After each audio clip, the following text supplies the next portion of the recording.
Hello guys, welcome back to my channel. ఈరోజైతే ఇంకొక సరికొత్త పాతకాలపు వంటకంతో అయితే మీ ముందుకు వచ్చేసానండి. అవే పాలక్కాయలు.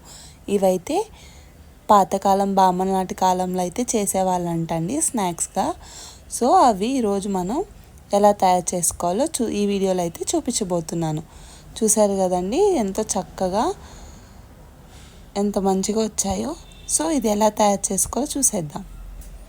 ముందుగా మనం మిక్సింగ్ జార్ ఒకటి తీసుకుంటామండి. దాంట్లో 1 కప్పు బియ్యం పిండి, పొడి బియ్యం పిండి అండి, అదైతే వేసుకున్నాము. నెక్స్ట్ మనం ఒక 2 చెంచాలు, ఒక 2 స్పూన్స్ అయితే గీ వేస్తామండి. వేసి వాటిని నీట్గా మిక్స్ చేసుకోవాలి. ఉంటలు అనేది లేకుండా పొడి పొడిగా మొత్తం నీట్గా నెయ్యి అనేది కలిసేలాగా మిక్స్ చేసుకోవాలండి. సో చూసారు కదా, ఇలా నీట్గా కలుపుకుంటూ ఉండాలి. దాని తర్వాత నెక్స్ట్ అయితే మనం ఒక 2 టేబుల్ స్పూన్స్ వామ్ అయితే తీసుకుంటామండి. సో అది ఇలా వేసుకొని మిక్స్ చేసుకోవాలి. నెక్స్ట్ 2 స్పూన్స్ మనమైతే తెల్ల నువ్వులు తీసుకున్నామండి. అదేమో 2 టేబుల్ స్పూన్స్, ఇదేమో 2 స్పూన్స్ తెల్ల నువ్వులు. ఇవి వేసుకొని నీట్గా మిక్స్ చేసుకోవాలండి. సో ఇక్కడ చూపించినట్టుగా ఇలా నీట్గా మిక్స్ చేసేసుకున్నాక నెక్స్ట్ మనం కొద్దిగా రుచికి సరిపడా ఉప్పు అయితే వేసుకుంటామండి. వేసుకొని మళ్ళీ నీట్గా మిక్స్ చేసుకోవాలి, ఉప్పు అంతా కలిసేలాగా. సో మనమైతే మిక్స్ చేసేసుకున్నాము. నెక్స్ట్ కొద్దిగా నెయ్యి వేసాము. అంతా అయిపోయాక వేసుకొని మళ్ళీ మిక్స్ చేసుకోవాలి. ఇక్కడ చూసారు కదండి, ఇలా పొడి పొడిగా చక్కగా వచ్చేయాలంటే ఉంటలు అనేవి ఏమి ఉండకూడదు. ఇలా రావాలండి. పిండిని ఇలా ఒకసారి ఒత్తి చూసుకోండి. అలా ఒత్తాక కొద్దిగా పొడి పొడిగా ఇలా వచ్చేయాలి. సో అలా వచ్చిందంటే మనకి పిండి సిద్ధమైంది. నెక్స్ట్ అయితే స్టవ్ ఆన్ చేసుకొని 1 గ్లాస్ పాలు వేసుకుంటామండి. సో ఇదైతే హై ఫ్లేమ్లో పెట్టచ్చు. ఇలా ఆన్ చేసుకొని పొంగు వచ్చే వరకు అయితే మనం పాలు అనేవి కాచుతామండి. సో మనకి ఒకసారి పొంగు వచ్చేసాక అయితే మనం ముందుగా మిక్స్ చేసుకున్న పిండి ఏదైతే ఉందో దాన్ని అయితే వేసేస్తామండి. మీరు అడగచ్చు, ఒకేసారి పాలల్లో అది వేసేయచ్చు కదా అని. పాలు విరిగిపోతాయి కదండి, అందుకని ముందుగా మనం ఆ పిండిని మిక్స్ చేసి పెట్టుకున్నాము. దాని తర్వాత దీంట్లో వేసామండి. ఇలా నీట్గా మిక్స్ చేసుకోవాలి వేసేసాక. సో దాని తర్వాత మనం స్టవ్ ఆఫ్ చేసేసుకోవాలండి. ఆఫ్ చేసుకొని ఇలా నీట్గా మిక్స్ చేసుకుంటూ ఉండాలి. సో ఇదైతే పాతకాలపు వంటకం అండి. ఇప్పట్లో ఎవరికి తెలియకపోవచ్చు మేబీ.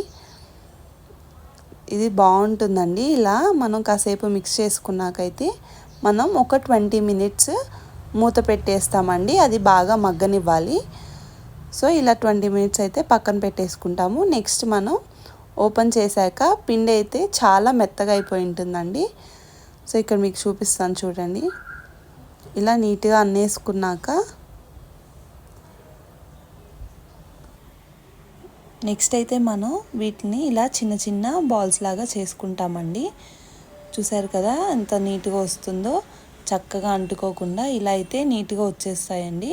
ఇలా నేను ఒకదాని తర్వాత ఒకటైతే ఇలా చిన్న చిన్న బాల్స్ అయితే చేసుకున్నాను. సో ఇలా మొత్తము నేనైతే చేసి పెట్టేసుకున్నాను. ఇది మా నానమ్మ గారు వాళ్ళ టైంలో అయితే చేసేవాళ్ళంటండి ఇలాగా.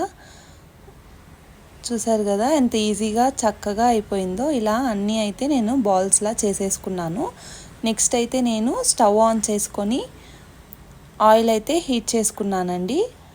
సో ఇక్కడ ఆయిల్ హీట్ అయిందా లేదా అని మీరు టెస్ట్ చేసుకోవడానికి కొద్దిగా వేసి చూడొచ్చు.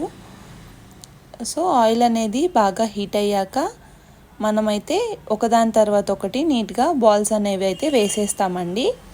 సో ఇది మనకి హై ఫ్లేమ్లో ఉండకూడదండి, లో టు మీడియం ఫ్లేమ్లో తిప్పుకుంటూ చేసుకోవాలి. హైలో పెట్టేస్తే ఎక్కువ మాడిపోతుందండి. సో ఇప్పుడు రోజులు వంటకాల కన్నా అప్పుడువే బెస్ట్ కదండి. ఇంట్లో ఉన్న వస్తువులతోనే చక్కగా రకరకాల వెరైటీస్ చేసేసుకోవచ్చు. నాకైతే అప్పుడువే నచ్చుతున్నాయండి. సో ఇక్కడ చూసారు కదా ఇదైతే మనకి గోల్డెన్ బ్రౌన్ కలర్ అయితే రావాలండి. అప్పుడు వరకు మనమైతే నీట్గా ఫ్రై చేసుకుంటాము అటు ఇటు తిప్పుకుంటూ. సో మనం అయితే గుర్తుపెట్టుకోవాల్సింది ఏంటంటే ఇదైతే లో టు మీడియం ఫ్లేమ్లోనే ఉంచాలండి, హైలో అస్సలు పెట్టకండి. చూసారు కదా, ఈ షేడ్ అయితే వచ్చేసింది మనకి. ఇప్పుడైతే మనం పక్కన పెట్టేసుకుంటాము. సో నెక్స్ట్ అలానే మిగతావి కూడా వేసేసి